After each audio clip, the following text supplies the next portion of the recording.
ஓம் அகிலாண்ட நாயகியே போற்றி. ஓம் அஷ்டமி நாயகியே போற்றி. ஓம் அபயம் தருபவளே போற்றி. ஓம் அசுரரை வென்றவளே போற்றி. ஓம் அன்பர்க்கு எளியவளே போற்றி போற்றி. என் அன்பு குழந்தையே, உனக்கான நல்ல விஷயங்களை செய்து கொடுப்பதற்காகவே உன் தாயானவள் இன்று உன்னை தேடி வந்திருக்கின்றேன். என் தங்க குழந்தையே, இன்று உன் அம்மா உனக்கு சொல்ல வந்திருக்கின்ற வாக்கினை நீ தவிர்க்காமல் கேட்க வேண்டும். ஏனென்றால் இது உனக்கான வாக்கு. உன்னை நல்வழிப்படுத்துவதற்காகவே உன் தாயானவள் தினம்தோறும் உனக்கு இந்த வாக்கினை உன் கண்ணில் படும்படி செய்து கொண்டிருக்கின்றேன் என்பதனை நீ மறந்துவிட என் தங்கமே. என்ன இருந்தாலும் உனக்கு ஒரு சந்தேகம் வரலாம். நம் அம்மாவிற்கு ஏதோ நம்மை பற்றி தெரிந்திருக்கின்றது போல. அதனால்தான் நம் அம்மா நம் வாக்கினை கேட்டுவிடுவோம் என்று நினைத்து என் குழந்தை நீ இங்கே வந்திருக்கின்றாய் அல்லவா? என் செல்லமே, உன்னை பற்றி உனக்கே தெரியாத ஒரு ரகசியம் ஒன்று உன் அம்மா எனக்கு நன்றாக தெரிந்தது. இன்று அல்ல, நீ பிறக்கும்போதே அது எனக்கு தெரியும். இது உன் வாழ்க்கை. நீ எப்படி இந்த வாழ்க்கையை வாழப் போகின்றாய், உன்னுடைய எதிர்காலம் என்னவென்பது எனக்கு நன்கு அறிந்த விஷயம் அல்லவா? என் செல்லமே, நீ அதனை சில விஷயங்களில் மட்டும் புரிந்து கொள்ளாமல் வாழ்ந்து கொண்டிருக்கின்றாய். அது உனக்கே தெரியாத ரகசியமாகத்தான் உனக்குள்ளே மறைந்து கிடக்கின்றது. அதை வெளிக்கொண்டு வரவேண்டிய நேரம் இப்பொழுது வந்துவிட்டது அல்லவா? அதனால்தான் இந்த அம்மா உனக்கு அதனை தெரிவிக்க வந்திருக்கின்றேன்.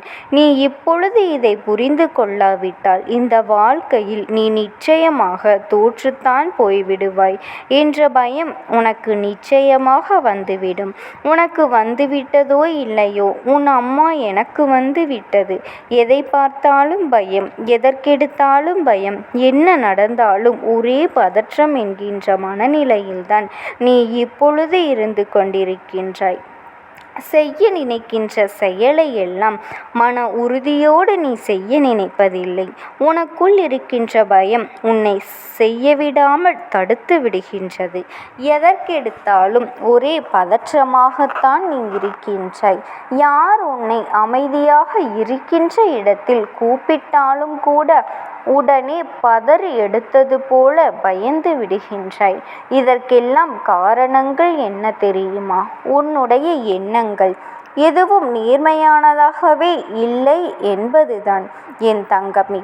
உன்னுடைய எண்ணங்கள் எதுவும் நேர்மையானதாக இல்லை என்று என்னை ஏன் சொல்கின்றீர்கள் அம்மா என்று உடனே நீ தவறாக நினைக்காதே என் செல்ல பிள்ளையே. நீ எதிர்மறையாக சிந்திப்பதனால்தான் இப்பொழுது உனக்கு இது போன்று எல்லாம் தோன்றுகின்றது. ஏன் இப்படியெல்லாம் தோன்றுகின்றது என்ற பயத்தினால்தான் நீ இப்பொழுது இருந்து கொண்டு இருக்கின்றாய்.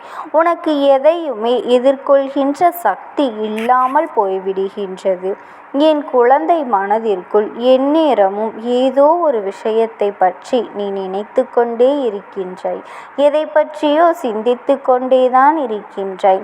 ஏதேனும் ஒரு விஷயத்தை தொடங்கும் பொழுது நீ நன்றாக தொடங்கி விடுகின்றாய். வெற்றியை தொட்டு விடுவோம் என்று நினைத்துதான் அத்தனையும் செய்கின்றாய். ஆனால் வெற்றியில் சில சறுக்கல்கள் ஏற்பட்ட உடனே நீ ஏன் மொத்தமாக சறுக்கி விழுந்து விடுகின்றாய்? அது போன்ற ஒரு உணர்வினை நீ உணர்ந்து கொண்டிருக்கின்றாய் அல்லவா? எல்லா விஷயங்களையும் தொடுவது என்பது அவ்வளவு எளிதானது கிடையாது என்பதனை நீ இன்னும் உணர்ந்து கொள்ள வேண்டும். இது எல்லாவற்றிற்கும் காரணம் உனக்குள் இருக்கின்ற ஒரு ரகசியத்தை நீ உணர்ந்து கொள்ளாமல் இருப்பதுதான். அதை நீ உணர்ந்து விட்டால் இவை எல்லாவற்றையும் தாண்டி நீ வெளியில் வந்து விடுவாய். அது உனக்குள்ளே மறைந்து கிடக்கின்றது. நீ இருப்பது தெரியாமல்தான் இது போன்ற செயல்களையெல்லாம் செய்து கொண்டிருக்கின்றாய். என் குழந்தையே, அந்த ரகசியம் என்னவென்று உன் அம்மா சொல்கின்றேன். நன்றாக இருக்கின்றதா? என்று பார்க்கின்ற அளவிற்குத்தான் அந்த ரகசியம் இருக்கப் போகின்றது.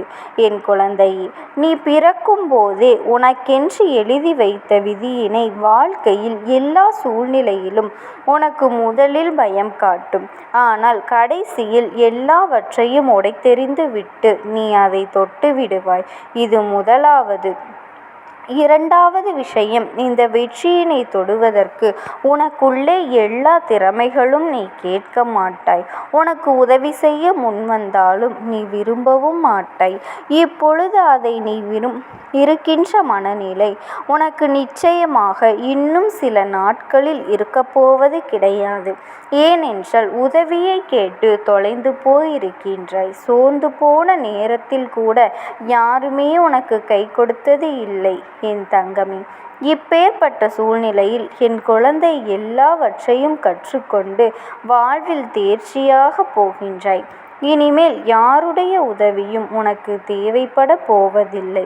நீயே அடிபட்டு மிதிப்பட்டு எல்லாவற்றையும் கற்று தேர்ந்து ஆரம்பித்து விட்டாய். நீ எடுத்து வைக்கின்ற ஒவ்வொரு அடியிலும் இனிமேல் அத்தனை பலம் வாய்ந்ததாக இருக்கப் போகின்றது என் தங்கமே. நீ ஒரு முறை இந்த அம்மா சொல்கின்ற வார்த்தைகள் உண்மையாக இருக்குமோ என்று சிந்தித்து பார். ஆனால் உன் பக்கத்து வீட்டில் இருப்பவர்களையோ, உன் அருகில் இருப்பவர்களையோ, உன்னுடைய ஊரில் இருப்பவர்களையோ அவர்கள் வாழ்ந்த காலத்தில் கஷ்டங்களை அனுபவித்து எதற்கும் உதவாதது போல திரிந்து கொண்டிருப்பார்கள். ஆனால் இப்பொழுது அவர்களின் நிலை என்னவாக இருக்கின்றது என்பதனை சற்று சிந்தித்து பார்க்கும் பொழுது யாரெல்லாம் வாழ்க்கையில் முன்னேறவே மாட்டார்கள், இப்படியேதான் இருப்பார்கள் என்று நினைத்தார்களோ அவர்கள் எல்லாம் இன்று வாழ்க்கையில் நல்ல நிலையை தொட்டிருக்கின்றார்கள் என்றால் அவர்களுக்குள் இருக்கின்ற அந்த திறமைதான் அதற்கு முக்கிய காரணமாக இருக்க முடியும்.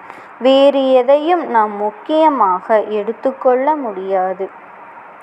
அவர்களின் முக அழகோ, அவர்களின் உடலில் வலுவோ எதுவாக இருந்தாலும் அவற்றையெல்லாம் சொல்ல முடியாது. எல்லாம் அவர்களின் மனமும் அறிவும் சார்ந்ததுதான் என்பதனை நீ புரிந்து கொள்ள வேண்டும் என் தங்கமே. நம்பிக்கைதான் முதல் அச்சாரம் என்பதனை நீ தெரிந்து கொள்ள வேண்டும்.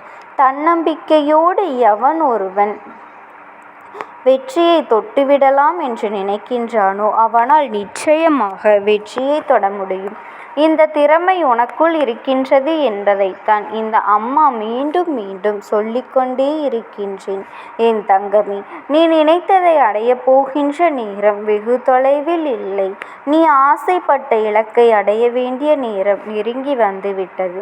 உனக்கு தெரியாமல் உனக்குள் இருக்கின்ற ரகசியம் இதுதான். உன்னுடைய திறமை உனக்குள்ளேயே புதைந்து கிடக்கின்றது. இந்த திறமையை வெளிக்கொண்டு வந்துவிட்டால் நிச்சயமாக உனக்குள்ளே இருக்கின்ற பயத்தை நீ விரட்டி அடித்து விடுவாய். பயம் என்றால் என்னவென்று கேட்கின்ற அளவிற்கு உன் வாழ்க்கையில் நீ நிச்சயமாக ஒன்றை சந்தித்து விடுவாய். நான் உனக்கு அதனை ஏற்படுத்தி கொடுப்பேன் என்பதையும் நீ நினைவில் வைத்துக்கொள் என் தங்கமே. உன்னுடைய பணிவினை நீ காட்ட வேண்டும். எதிரி நிற்கின்றான் என்றால் கூட அவனுக்கு உன்னுடைய துணிவினைதான் நீ வெளியில் காட்ட வேண்டும். நீ எத்தனை துணிந்தவன் என்பதனை அதை அவனுக்கு புரிய வைக்க வேண்டும். அதே சமயத்தில் ஒரு துரோகி உன் முன்னால் நிற்கின்றான் என்றால் நீ தொடர்ந்து கொள்ள வேண்டிய ஒரே விஷயம் அவன் முன்னால் நீ வாழ்ந்து காட்ட வேண்டும் என்பதைத்தான் என் தங்கமே. நீ வாழ்ந்து காட்டுவதற்காகவே பிறந்த ஒரு குழந்தை ஒருபொழுதும் ஓய்ந்து மூலையில் அமர்ந்து விடாதே. உனக்கானவற்றை நிச்சயமாக இந்த அம்மா உன்னிடத்தில் கொண்டு வந்து